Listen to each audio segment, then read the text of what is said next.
कि सुपरमैन सिर्फ एक सूट और केप का नाम है या उस इंसान का जो दुनिया को उम्मीद देने के लिए बना था। अब यार इस टाइम पे इंटरनेट पे सिर्फ दो ही चीजें चल रही हैं, एक सैयारा नाम का वायरस और दूसरा हेनरी कैविल वर्सेस डेविड कॉरेंसवर्थ। एक तरफ हेनरी कैविल का सुपरमैन जिसने पेन और पावर दिखाया, दूसरी तरफ डेविड कॉरेंसवर्थ एक नया सुपरमैन जिसके अंदर काइंडनेस और कामनेस है। लेकिन सवाल यह है कि कौन है रियल सुपरमैन। तो चलो दोनों की पावर लेवल को कंपेयर करने से बेटर है इस बात को थोड़ा फैक्चुअल वे में समझते हैं। हेनरी कैविल का सुपरमैन एक गॉड था। वो जमीन पे तो था लेकिन जमीन से नहीं था। वो हीरोइक था लेकिन ट्रबल्ड फील होता था। तुमने एक चीज नोटिस करी होगी, जब भी वो मुस्कुराता था तो लगता था उसके पीछे एक दर्द छुपा हुआ है। और अब आया है कॉरेंसवर्थ, एक क्लार्क कैंट जो पहले इंसान है और बाद में सुपरमैन। ना ज्यादा डायलॉग, ना अननेसेसरी स्वैग, बस एक काम कॉन्फिडेंस, जैसे वो दुनिया का बोझ उठाता नहीं लेकिन उसे संभालता है। तो एक होपफुल कैरेक्टर के लिए बेटर कौन है, पावर या पेशेंस, ये तुम डिसाइड करो। मैं अपना ओपिनियन कुछ पॉइंट सामने रखने के बाद देता हूँ।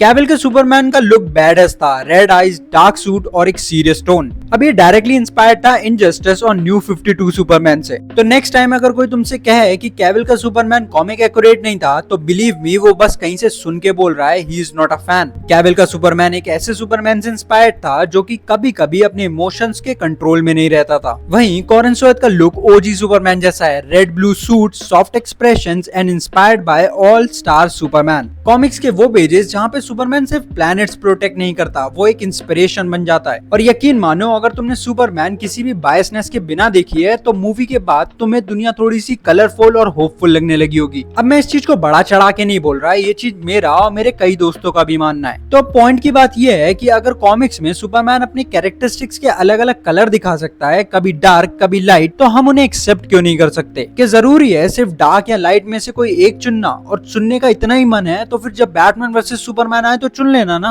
तो अब कैविल और कॉरेंसवर्थ की बात करें तो एक मिथोलॉजिकल गॉड और एक ग्राउंडेड गार्डियन है। दोनों ही सुपरमैन के कॉमिक वेरिएंट्स हैं। तो ये पॉइंट पे कंपेयर करना कि कौन ज्यादा कॉमिक एक्यूरेट है सेंस नहीं बनाता। बट हाँ, कैविल के सुपरमैन के साथ जो एक बेसिक प्रॉब्लम थी कि उसकी पूरी पर्सनैलिटी इनजस्टिस कॉमिक वाली थी, क्योंकि स्नाइडरवर्स उसी स्टोरी लाइन की तरफ जा रहा था। पर उस स्टोरी के खत्म होने के बाद क्या तुम उसे एक सॉफ्ट, काइंड और लाइट सुपरमैन देख पाते? क्या तुम नहीं कहते कि कैरेक्टर खराब कर दिया है, उसे नर्फ कर दिया है? बट वहीं अगर कॉरेंसवर्थ का सुपरमैन लाइट से डार्क और फिर लाइट की पाथ पे जाएगा तो वो ऑकवर्ड या out of the box feel नहीं होगा, क्योंकि इस सुपरमैन की शुरुआत ही हमने लाइट टोन से देखी है।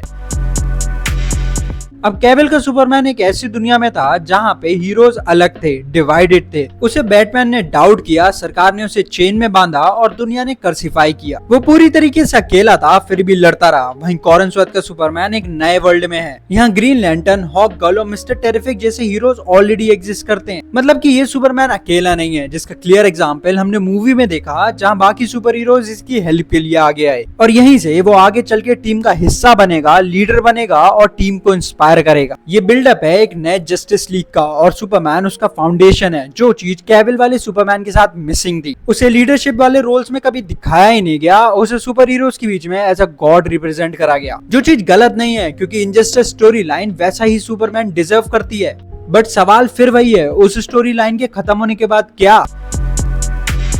देखो भाई, सुपरमैन कभी भी सिर्फ एक इंसान नहीं था, ना सिर्फ एक फेस, ना सिर्फ एक एक्टर। सुपरमैन एक फीलिंग है, कभी दर्द से भरा हुआ कैविल, कभी होप से रोशन कॉरेंसवर्थ। हेनरी कैविल के सुपरमैन ने हमें दिखाया कि एक गॉड भी वल्नरेबल हो सकता है, और कॉरेंसवर्थ का सुपरमैन हमें दिखा रहा है कि एक आदमी भी गॉड बन सकता है, बस उसमें इंसानियत होनी चाहिए। पॉइंट सिर्फ इतना सा है कि हेनरी कैविल का सुपरमैन बहुत अच्छा था, बट वो सिर्फ एक फिक्स स्टोरी लाइन तक अच्छा था, जिसके बाद फिर वही बात आ जाती कि उसके बाद क्या। हेनरी कैविल का सुपरमैन जब अपनी सॉफ्ट स्टोरी लाइंस की तरफ जाता तो क्या तुम उसे देख पाते? नहीं देख पाते। और वही चीज कई लोगों के साथ हो रही है जब वो डेविड कॉरेंसवर्थ के सुपरमैन को देख रहे हैं। साथ ही अगर तुम जेन्युइनली हेनरी कैविल के फैन हो तो तुम्हें ये बात समझनी चाहिए कि उस सुपरमैन के कभी वापस आने के जो भी थोड़े बहुत चांस है ना, जो कि ऑलमोस्ट ना के बराबर हैं, वो भी इसी डीसी यूनिवर्स के एग्जिस्टेंस पे डिपेंड करते हैं, क्योंकि शायद आगे चल के कभी मल्टीवर्स वाली स्टोरी लाइन के थ्रू ही हमें कैविल का सुपरमैन शायद फिर दोबारा देखने को मिल जाए। अब जो भी इस सुपरमैन को हेट कर रहे हैं, जिनके हिसाब से कैविल का सुपरमैन गोट था और डेविड का सुपरमैन चोट है, तो ये बात समझ लो यार, अगर डीसी की बढ़िया बढ़िया स्टोरी लाइंस देखनी है तो यही टोन वाला सुपरमैन चाहिए। अब लोग अपनी अंधी हेट को साइड रखेंगे और मेरे पॉइंट्स पे ध्यान देंगे तो समझ आएगा कि डेविड का सुपरमैन की हर एक स्टोरी लाइन डार्क और लाइट दोनों को दिखाने के लिए ज्यादा बेटर रहेगा। साथ ही एज अ फैन हमारे लिए डीसी का चलना बहुत ज्यादा इंपॉर्टेंट है। क्यों? तो मैं इस वीडियो में पहले ही समझा चुका हूँ, जाकर देखो, ऑन पॉइंट फैक्ट्स पे बात की है मैंने। बाकी यार तुम्हारे लिए कौन रियल सुपरमैन है, कौन ज्यादा पसंद आया, वो कमेंट्स में लिखो और मेरी बात से कितना एग्री करते हो वो भी जरूर बताना। बाकी यार वीडियो को लाइक करो, चैनल को सब्सक्राइब कर लो और कमेंट जरूर करना, बात करके मजा आता है। मिलते हैं नेक्स्ट वीडियो में। Stay calm, stay super.